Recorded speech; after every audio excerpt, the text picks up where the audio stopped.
Great character descriptions are hard. If you've ever written a shorter story for a writing course, a competition, or even just for yourself, you know how hard it is to actually say anything in a limited number of words. Most of the time, you will simply not have the space to dedicate an entire paragraph to describe the vivid image of your character's appearance you have in your mind to your reader. And the same will be true for longer works, as even in those scenarios you will want to optimize the way you describe your characters, as long description dumps of exclusively physical features will lead some of your readers to become bored and uninterested. Perhaps before they've even experienced how cool of a character you've actually created. Still, you can't just leave them out either. Describing the appearance of characters gives them color, and makes them feel vivid and alive to the reader after all. So, how does one create vivid character descriptions that do not hinder a reader's interest in the character, but incite it, that give a lot of information but do not overwhelm, and that flow nicely with the text instead of bringing it to a sudden halt? Well, welcome to Ride or Die. Part 1. Meaningful descriptions. A common feature that distinguishes an amazing character description from a mediocre one, and that I want to highlight first, is meaningfulness.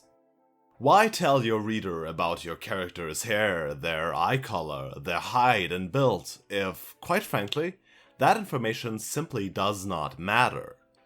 Don't misunderstand me here, this doesn't have to be some finely spun Chekhov's gun scheme where your main character's eye color is the key to solve the final mystery of your story. Or their chest, waist, and hip measurements are the code to unlock their safe. Oh boy, they really did that, didn't they? Instead, think about a reason why you are giving your reader the information you put into your descriptions in the first place. Consider this quote. Harry had a thin face, knobbly knees, black hair, and bright green eyes. He wore round glasses held together with a lot of scotch tape because of all the times Dudley had punched him on the nose. The only thing Harry liked about his own appearance was a very thin scar on his forehead that was shaped like a bolt of lightning.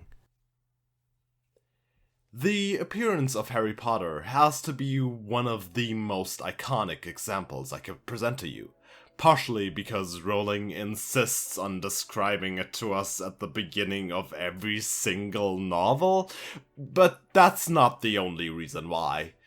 Look at the pieces of information given to us and notice how every single one matters. His thin face and knobbly knees tell us that he is physically weak and perhaps might be malnourished, which is obviously true. His black hair and green eyes are the things that connect him to his father and mother respectively, and they are used again and again throughout the novels. I mean, how often do people tell Harry he looks just like his father, or that he's got his mother's eyes? The description of his broken glasses introduces and characterizes Dudley and his relationship to Harry, and the fact that scotch tape is all his caregivers gave him when his glasses broke suggests that they, in fact, do not give a lot of care. And finally, the most memorable part of his description, his scar, is also easily the most meaningful.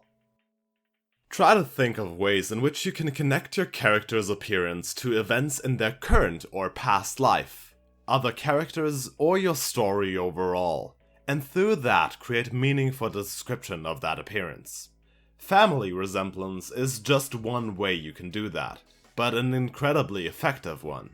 Let's stay with Harry Potter and think of red hair and the Weasleys. That's an amazing way to give meaning to their appearance. Another example would be to create and describe your character's appearance to be stereotypical, which can be used in order for them to embody a stereotype, or, well, do the opposite and work against it. And, in fact, the next few tips will all give meaning to your character's descriptions, so let's move on ahead. Part 2. Emphasize action. One way to really effectively avoid the long dumps of character descriptions that instantly pull a reader out of your story is by placing pieces of your description right into the action. This is especially effective for fast-paced scenes and stories, as these descriptions don't actually take time, but instead happen simultaneously with your plot. Timothy Zahn's Thrawn trilogy is actually amazing at this. "I'm doing my job," Rook said at last. He stretched his thin arm almost casually outward toward the inner door. His hand closed, then opened again, steel wire muscles moving visibly beneath his dark gray skin. "You may enter." Notice how it's not "he has thin arms" or "he has steel wire muscles," but instead his thin arm is doing something. The steel wire muscles become visible when he does something. By planting your physical descriptions into descriptions of body language, gestures, facial expressions, or movement, they can merge with them, not only giving them emphasis, but also killing two birds with one stone, or establishing two things at the same time. Let's look at some more quotes. She shrugged, her red-gold hair shimmering with the movement. "I've been lucky," she said. Hair is one of the easiest ways to emphasize movement, but there are other ways. Think of a dress swaying while its wearer steps towards the dance floor, or earrings shaking as their wearer chuckles. "You didn't say what..." Her green eyes flicked to the elaborately set table. "This was all about."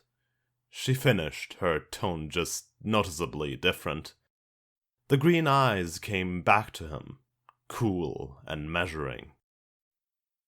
Eyes, on the other hand, can be used to indicate where a character's focus lies, like here where Mara's attention suddenly shifts as she notices the prepared dinner table, and then comes back to its original target.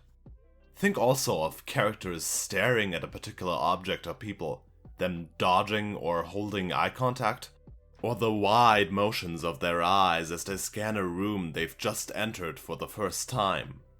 These are great places to plant eye descriptions. And boy, people sure love those. If you've already written a scene and are revising it, look for descriptions of actions like these, movement, body language, and facial expression, and attempt to include physical descriptions into those already existing descriptions. This is actually a tip for two things at once, because if you can't find any of those, writing them into your story for the purpose of including physical description certainly won't hurt. Part 3. Characterization.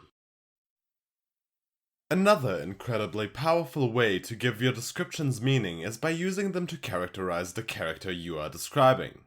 Here's an example from Raoul's Carry On. "When I get closer, I see that Eb's eyes are red. She wipes them with the sleeve of her jumper. It's an old Watford school jumper, faded from red to pink and stained brown around the neck and wrists. If it were anyone else, I'd worry. But Eb is kind of a weeper. She's like Eeyore if Eeyore hung out with goats all the time instead of letting Pooh and Piglet cheer him up." The only two pieces of character description we receive are Eb's red eyes as well as the elaborate description of her jumper. It's never actually mentioned that she cried, but it's made obvious through the physical description.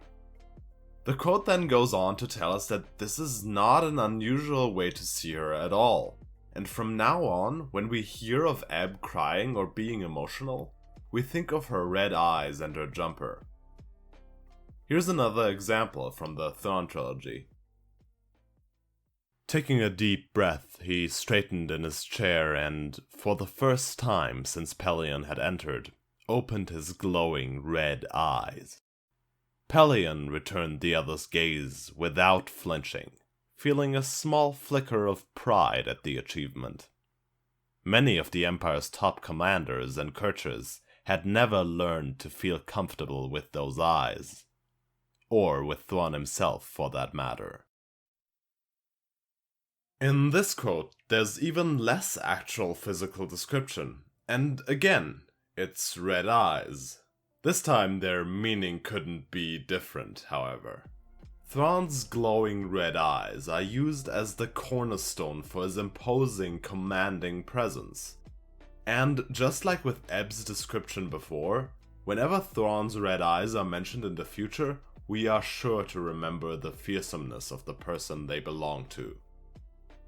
Try to think about how someone might feel about certain aspects of your character's appearance.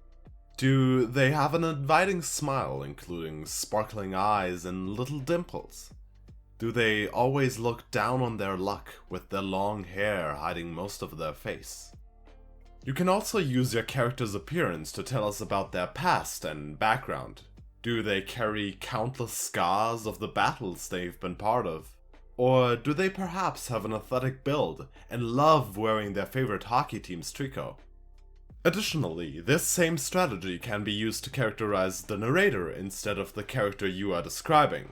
Let's go back to the quotes we just had a look at. Sure, the fact that the narrator in the first quote even notices Ebb's red eyes might characterize them as observant, but it's hard to think of them as too empathetic considering they use Ebb crying all the time as a reason to worry less instead of, well, worrying more?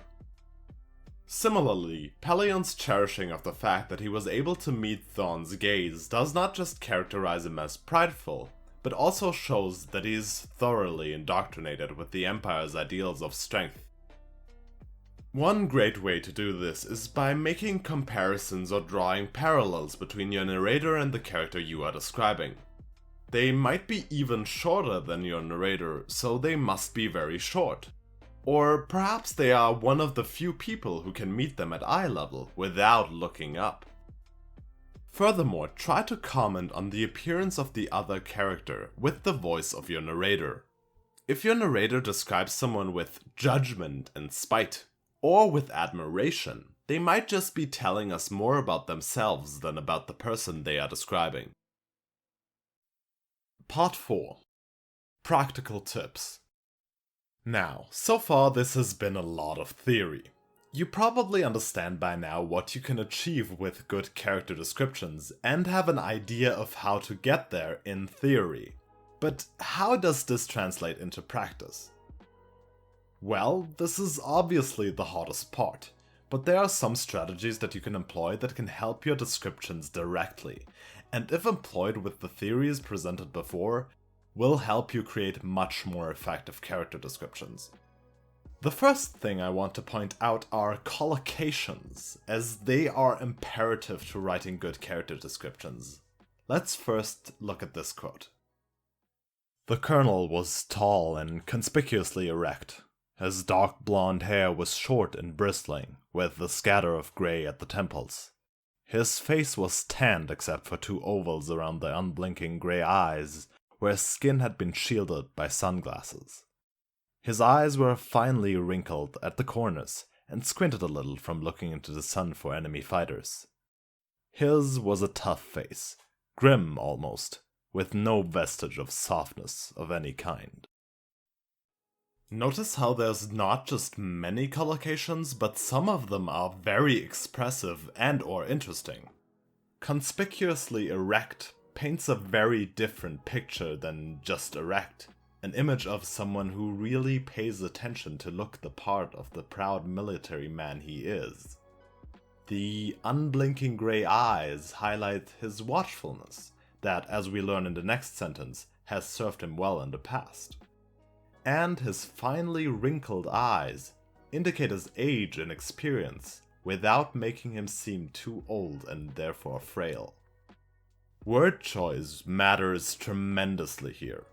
You can use collocations to indicate certain personality traits, as was done extremely well in the quote. For example, if you describe a character's hair as fiery red, a reader might assume they also have a fiery personality. And you can play with that assumption. Sure, they might be right, and that's a perfectly effective way of using this strategy, but if you present your character as shy, calm, and gentle immediately following this description, the contrast of these words may in turn make your physical description more memorable. You can also work with contrast in your collocations by using words with different connotations. Fine sounds soft and gentle, wrinkled, tough, and harsh. But finely wrinkled doesn't create a great collocation despite their different connotations, but because of it. You could also go as far as making your collocations oxymoronic, or seemingly contradictory. And while this can lead to some very interesting and unique descriptions, it is an extreme, so I would advise using it sparingly. If you don't, you might end up like me with my strange use of adjectives, you with your muscular teeth and clockwise. Never mind. Kudos if you got that reference though. Enough about collocations though. The next point is figurative language. Making use of images in your description can lead to more vivid imaginations of your characters in the mind of your reader, and truly make them stand out. Similes are probably the easiest way to include figurative language in your writing in general, and this applies to character descriptions as well. His hair was long and tangled and greasy and hung down, and you could see his eyes shining through like he was behind vines. If you really want to spice things up beyond this, there's obviously also metaphor. Metaphor is mostly different from similes in that it doesn't use words like as and like, but instead presents the comparable thing as the thing itself. So instead of saying her hair was black like ebony, you would say her hair was ebony. If figurative language is your thing, or you have a scene or character that really lends themselves to figurative language, you can even combine the two, like in this popular quote by N.K. Jemisin. His long hair wafted around him like black smoke, its tendrils curling and moving of their own volition. His cloak, or perhaps that was his hair too, shifted as if in an unfelt wind. Finding appropriate similes and metaphors can be hard, but one thing that always helps me is thinking of verbs that go with the appearance of your character. The long hair of a character might shift as in an unfelt wind as in the quote, but it could also, for example, sway. What else sways? Waves? And there you have your simile or metaphor. Think of movement, sounds, and other sensory things that can be perceived on your character, and try to think of other things that might move or sound like that thing, or that can be sensed in the same way as that thing. Figurative language is hard, but it's only hard because there are unlimited possibilities. And that's exactly why it's so commonly used in the most unique character descriptions. Part 5. Revision and Summary. So, let's revise. 1. In order to improve your descriptions, you need to keep in mind that they need to be meaningful. Think about ways you can form connections between the appearance you are describing and other elements in the story, such as characters or events. 2. Use descriptions to emphasize actions by placing them into your descriptions of events. This can lead to a more fluid reading experience as they happen simultaneously with your plot. 3. Use descriptions as tools for characterization. This can either be used to characterize who you are describing, or to characterize the narrator that is commenting on their appearance. 4. In practice, collocations, similes, and metaphors are great tools to keep in mind to improve your descriptions, as they often lead to the most vivid character descriptions. And that's it for this episode of Ride or Die. I do hope you enjoyed it and that the information I provided was helpful to you. If that's the case, why not leave your own experiences with character descriptions in the comments? Or leave a like or a subscription to tell the YouTube algorithm that I have worth as a person. Anyway, thank you very much for watching, and don't forget, there's only two options. Ride or die.